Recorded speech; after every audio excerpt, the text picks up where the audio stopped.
Bonjour à tous et par cette petite vidéo d'informatique, je voulais juste essayer de répondre à une question qui revient souvent à propos des rapports de stage. On me demande souvent, quasiment tous les ans, on me dit, bah voilà par exemple, j'aimerais que dans mon rapport de stage, la page numéro 1 commence à la vraie page 3.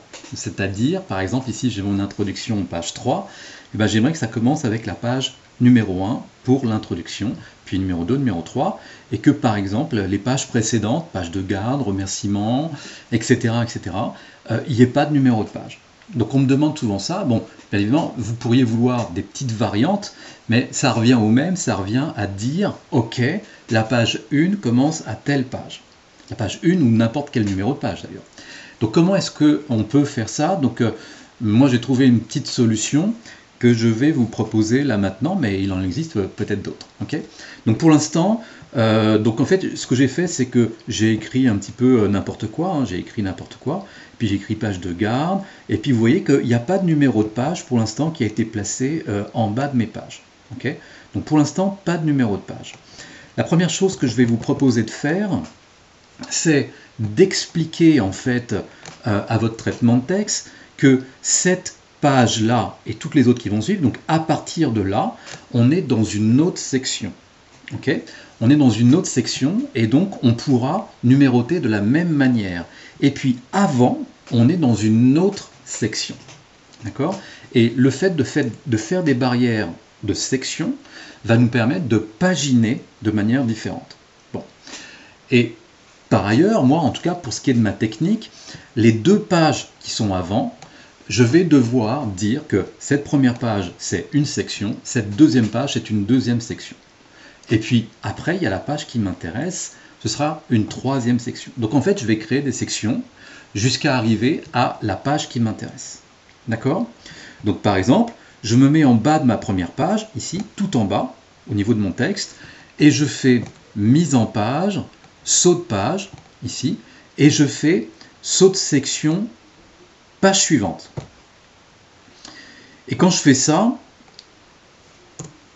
alors attendez, quand je fais ça, il m'a mis ici un saut de section, page suivante. Alors, je vous rappelle que c'est avec ce petit symbole ici qui veut dire afficher tout, qu'on voit apparaître les sauts de section. Donc ici, si je fais un zoom, il m'a bien écrit saut de section, page suivante, et je suis en fin de première page, je suis au niveau de ma page de garde, j'ai un saut de section, page suivante.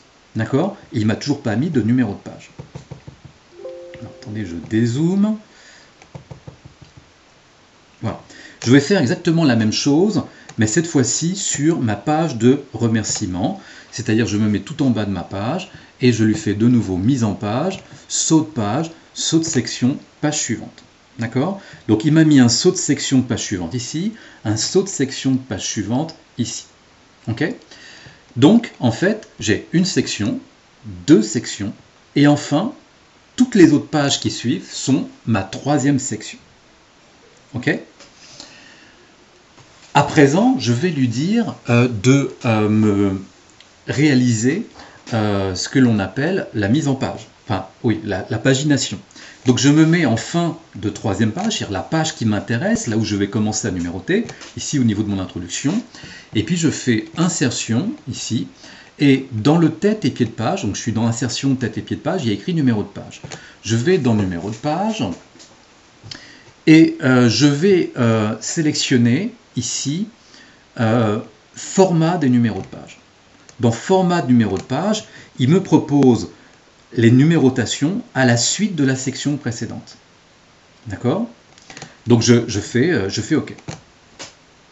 Et quand j'ai fait ça, il ne m'a toujours pas numéroté mes pages. Donc ensuite, je retourne à numéro de page et je lui dis bas de page.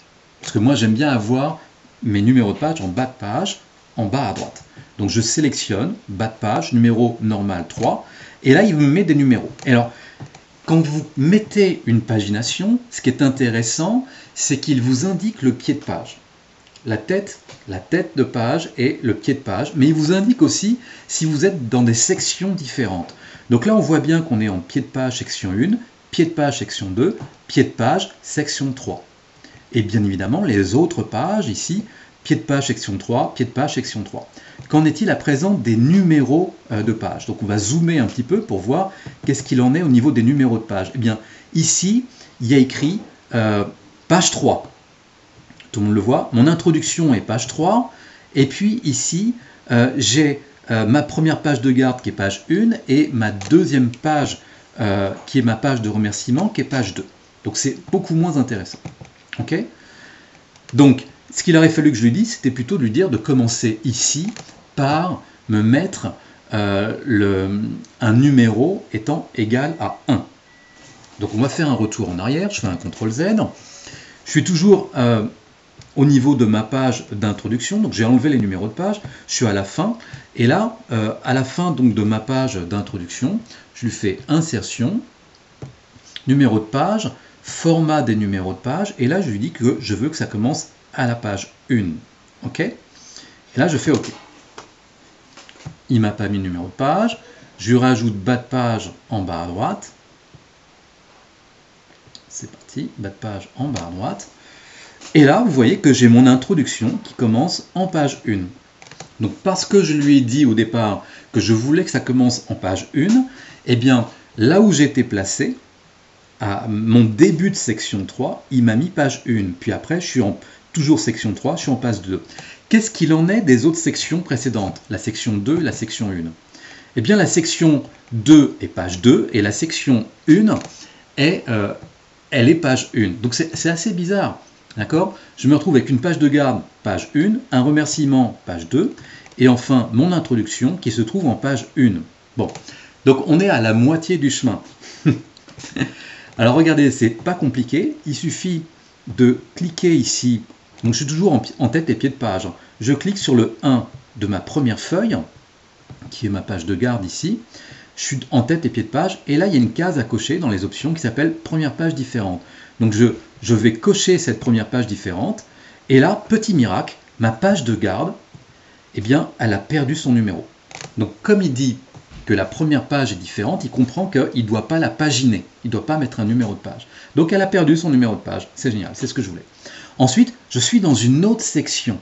Je vais donc dans cette page, il l'a écrit numéro 2, ça ne m'intéresse pas.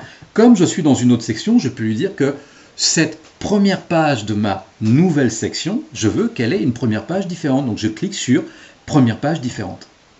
Et là, ça y est, page de garde, pas de numéro, remerciement, pas de numéro. Qu'en est-il de mon introduction? Eh bien, mon introduction démarre bien à la page numéro 1. Tata! Je suis content. Bon, j'espère que vous avez bien compris. Sinon, bien évidemment, vous pouvez revoir cette vidéo. J'espère qu'elle vous sera utile. Ciao, à plus!